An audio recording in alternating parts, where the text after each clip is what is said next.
Hello, it's Natasha from Cricut and thanks for joining us. We are so excited to introduce you to Offset. Let me show you how it works in Design Space.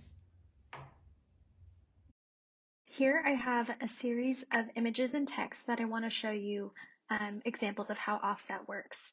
So with this first image, I'm going to select it, and then if I go up here, you can see that there's a new feature called Offset.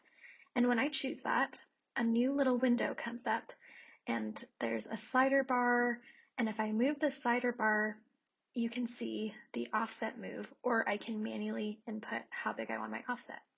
So when I move the slider bar, you can see that there is a blue outline around the image that becomes proportionally larger or proportionally smaller as I move this slider bar back and forth.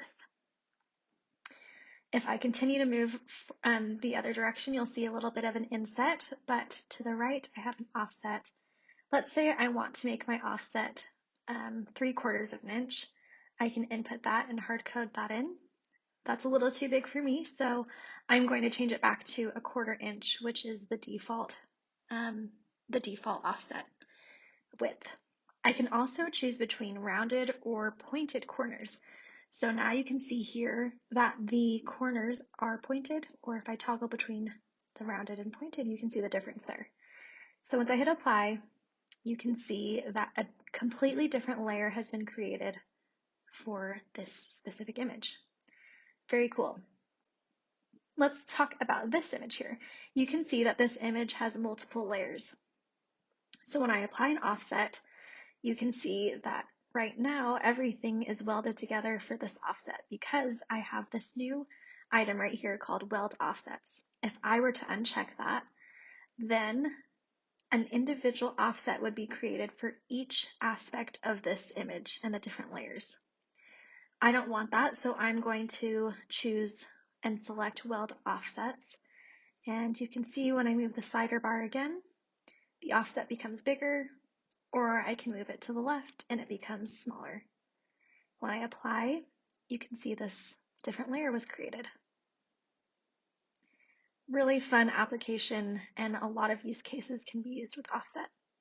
Now I want to show you how to use an inset. So I have this star that's not the standard perfect star. It's got a little rounded edges, a little bit different sizes of edges, and as I move the slider to the left, you'll see that an inset has been created. So when I hit apply, I can actually click on this layer, and it doesn't have to be a cut. I can change it to be a pen layer or a foil layer. So if I choose medium foil, I now have a foiled inset for this star. So it's proportionally smaller than the original image. The last example I want to show you is of text. So those previous examples were images, but you can also use offset with text.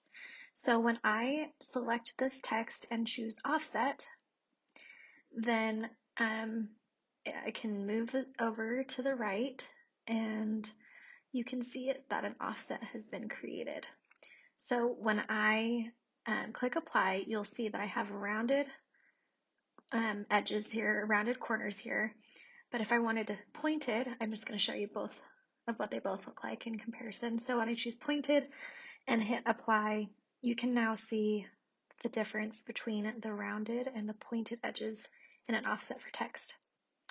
Let's say that I didn't want my offsets welded. Well, I can uncheck this box here, and now when I apply, I can see that H is individually by itself, the E's by itself, the L's, and etc.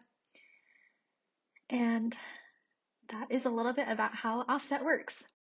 There are so many things you can make with offset, from banners to stickers, but I want to show you how to use offset to make this cake top right here. So let's start from scratch.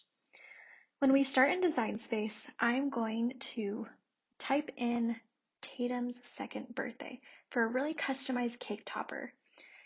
And I'm going to show how offset is useful for this use case. Now, I've sped this part up a little bit just so you didn't have to see every part of it, but basically I selected which text or which font I wanted to use. Now I'm ungrouping everything and choosing which spacing I want for this type of font, and then placing the words and number where I want it. So I'll finish up the birthday, and then we can begin to place our offset.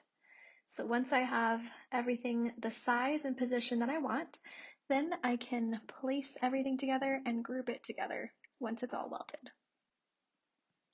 Okay, now that everything's welded and I have everything the size that I want, I'm going to change my width to 6.5 inches, and now I can apply my offset.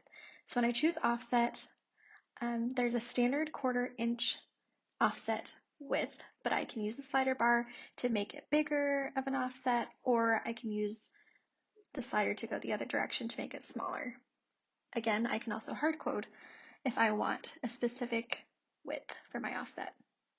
So once I decide how big I want my offset, I can go ahead and apply.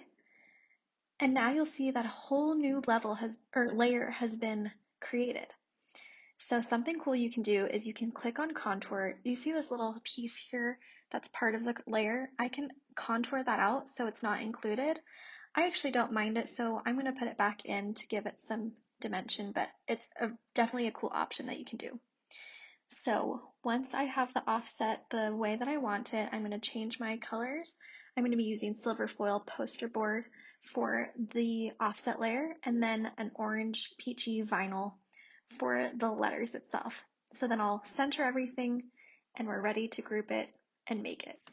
Without this offset layer, a cake topper wouldn't be possible because I'd have to get a skewer for each individual part that was not attached together. So the T and the apostrophe, everything is held together with this offset layer. We can't wait to see what you make with offset.